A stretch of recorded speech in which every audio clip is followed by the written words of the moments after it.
Good afternoon, everyone. I'm going to give it one more minute. There are people still coming in through the waiting room, so give me just a minute or two and we'll get started with this.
Okay, we're going to get started. I think we have everybody from the waiting room in. Let me check one more time. Yeah. So good afternoon. My name is Tracy Epps, and I'm the Procurement Services Manager for the City of McKinney. We are here for the pre-submittal conference of 25-12 CMAR for the request for qualifications for the McKinney National Airport Commercial Terminal. We have online with us Barry Sheldon, who's the Assistant City Manager, Patricia Jackson, the Facilities Construction Manager, Mitchell McEmily with Garver, who is the Engineer of Record for the airport. And we also have Ken Carley, who is the Director of the airport. I'm not sure if he's on this call yet or not. But I'm going to review the procurement details a little bit, and then I'm going to turn it over to Patricia Jackson for a few minutes. But the request for qualifications are due on Thursday, November 7th at 2 p.m. You can submit those qualifications online through our e-procurement system, IronWave, or you can hand deliver those or have those delivered to Procurement Services at 1550 South College Street in McKinney. The submittal opening is actually going to be held online, and it is available via Zoom. Questions following this pre-submittal are due this Thursday, October 24th at 2 p.m. All questions that you have are to be posted on IronWave. Please make sure if you ask any questions today that you resubmit those on IronWave. We will follow up with an addendum for clarification and make sure that everything is put in writing. We will take notes here and issue an addendum, but if you can follow up on IronWave and post those questions, that would be helpful to us as well. At this time, I'm going to turn it over to Patricia Jackson, and then she can give you a little overview for the city's viewpoint. You're on mute. Try that again. Sorry about that. Welcome. We are very excited to kick off this project and appreciate all of your interest in getting involved in this project. So thanks for participating today. And I'm going to probably leave a lot of the conversation to Mitchell McAnally, who with Garver, our engineer of record for the airport projects, has some things that he wants to go over, but I just wanted to say thanks for your interest in participating and look forward to working with the successful folks on this project. And as a reminder, please make sure that you pay attention to the things that you get points for in the evaluation. And while it may not be a particular question in a questionnaire, all of that information that's requested is required. So Mitchell, I will turn it over to you to do a more detailed review of the project itself. I guess first question, can y'all hear me? All right, let's rock and roll. So with this project, this is the proposed project is a 5-gate terminal facility. And what I will do is show an overall layout that was provided in the RFQ.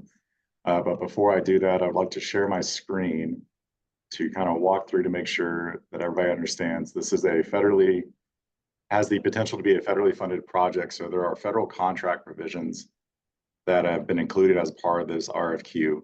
So the normal City of McKinney CMAR procurement process typically does not include that. So I just want to make sure everybody's aware when they look at the RFQ document, it's considered the appendix that's in the back. And it goes everything from what you see here on the screen, from the civil rights at the beginning.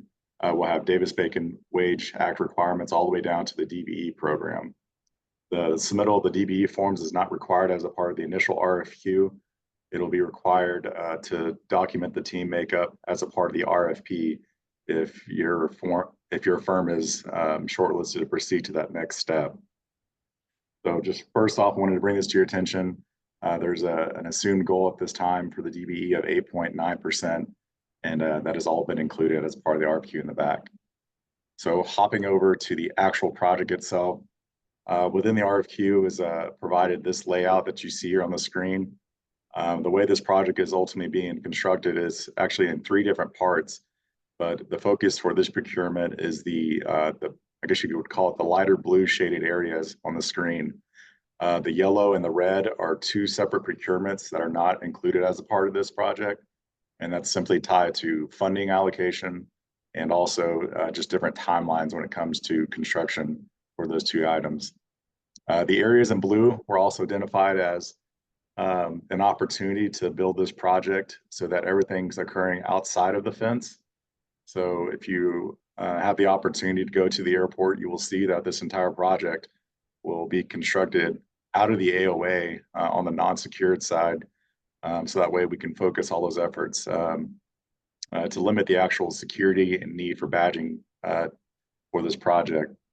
Now, there will be eventual need to take down the fence and relocate it later in the project itself, but just wanted to bring that to everyone's attention.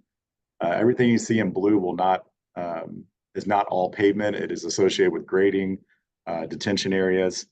And then if we just focus in on this blue line you see, this is actually a major component of this project is the utility extensions over to the side of the airfield. So we're talking about sanitary sewer, water lines, power, communications. That'll all be brought to this project as a part of the CMAR procurement components. Walking from right to left, what we have here is a potential de-icing pad located on the right. And then where it says terminal apron, these will be the 5 aircraft parking positions. The proposed terminal is a ground-loaded loading facility, which if you're not familiar with the terminology, that simply means that there's no passenger boarding bridges that'll go from the terminal with connection to the aircraft. From there, the terminal could range in size anywhere from 30,000 to 45,000 square feet.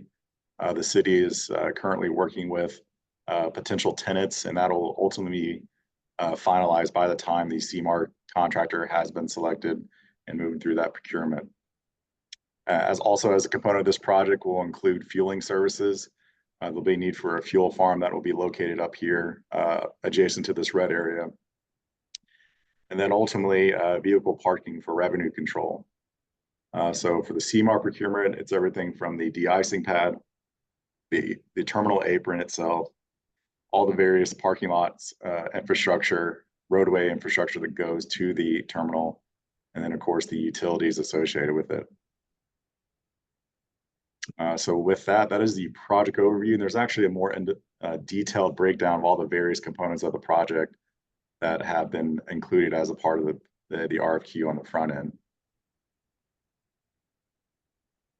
So with that, I guess, Tracy, I guess flip it back to you if we want to open up to questions or. Yes, we can open up questions at this time.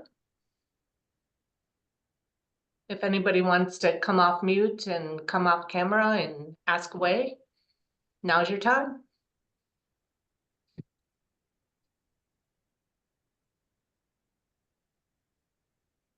And while we're waiting for any questions, just a couple of highlights just on the process. And Mitchell's right. If you look and if you're flipping through the RFQ, all of those detailed requirements are on page 11 of that.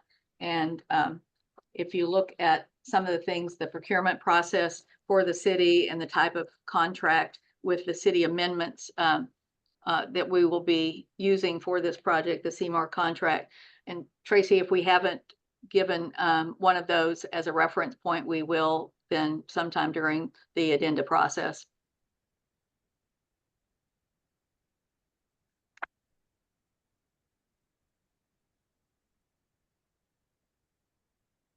Questions?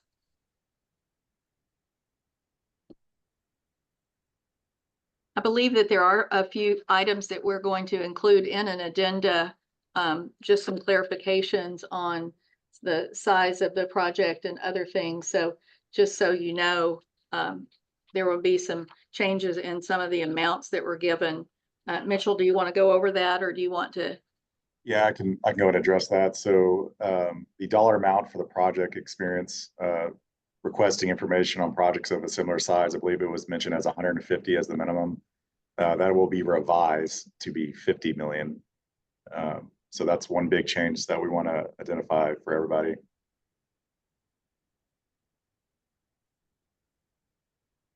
And the only other thing I think that we were going to make sure that includes is that the requirements for staffing on the job had inadvertently required a full-time project executive, and that will be reduced as we issue the addendum on that one.